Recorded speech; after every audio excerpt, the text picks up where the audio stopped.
സദൃശ്യവാക്യങ്ങൾ 12:28.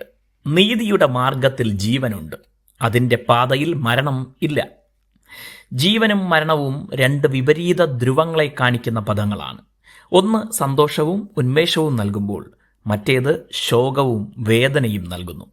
ഒരു കുഞ്ഞ് ജനിക്കുമ്പോൾ എല്ലാവരും സന്തോഷിക്കുന്നു, എന്നാൽ മരണം ആരുടെയായാലും ദുഃഖവും വേദനയും നൽകുന്നു.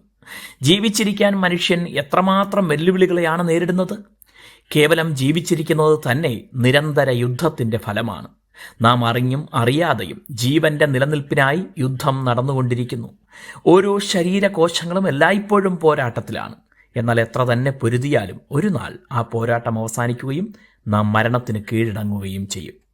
എന്നാൽ ഈ വാക്യത്തിൽ വ്യത്യസ്തമായ ജീവനെയും മരണത്തെയും കുറിച്ച് പറയുന്നു എന്ന് ചിന്തിക്കണം. അത് മരണമില്ലാത്ത ജീവപാതയാണ്. നീതിയുടെ പാത എന്നാണ് അതിന് പേര് നൽകിയിരിക്കുന്നത്. ലോകത്തിന് നന്മകൾ ചെയ്ത മഹാന്മാർ മരിച്ചാലും മനുഷ്യരുടെ ഓർമ്മകളിൽ ജീവിച്ചിരിക്കും. എന്നാൽ ഇവിടെ പറയുന്നത് അത്തരത്തിലുള്ള ജീവനുമല്ല.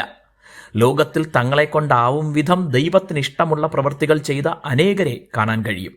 നീതിമാൻ എന്ന് ദൈവത്തിൽ നിന്ന് സാക്ഷ്യം പ്രാപിച്ചവർ. എന്നാൽ അവരും മരിച്ചു.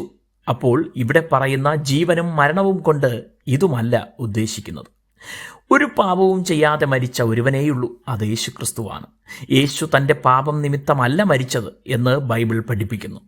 നീതിമാനായിരുന്നിട്ടും യേശു മരിച്ചത് മറ്റുള്ളവരുടെ പാപങ്ങൾക്ക് പരിഹാരമായാണ്. ആയതിനാൽ തന്നെ മരിച്ച് മൂന്നാം നാൾ അവിടുന്ന് ജീവനെ തിരികെ പ്രാപിച്ചു. ഉയർത്തെഴുന്നേറ്റ് എന്നേക്കും ജീവിക്കുന്നു. എന്നിൽ വിശ്വസിക്കുന്നവൻ മരിച്ചാലും ജീവിക്കും എന്നവിടുന്ന് വാഗ്ദത്തവും നൽകി. യേശുക്രിസ്തുവിലെ വിശ്വാസത്താൽ പാപമോചനവും നീതീകരണവും ലഭിക്കുന്നു എന്ന് അപ്പോസ്തലന്മാർ പ്രസംഗിച്ചു. ഇതാണ് ശരിക്കുമുള്ള നീതിപാത. ഈ പാതയിലാണെങ്കിൽ മരിച്ചാലും ജീവിക്കും. അങ്ങനെ ഈ വഴി മരണമില്ലാത്ത ജീവമാർഗമായി മാറുന്നു. ദൈവം നമ്മെ അനുഗ്രഹിക്കട്ടെ.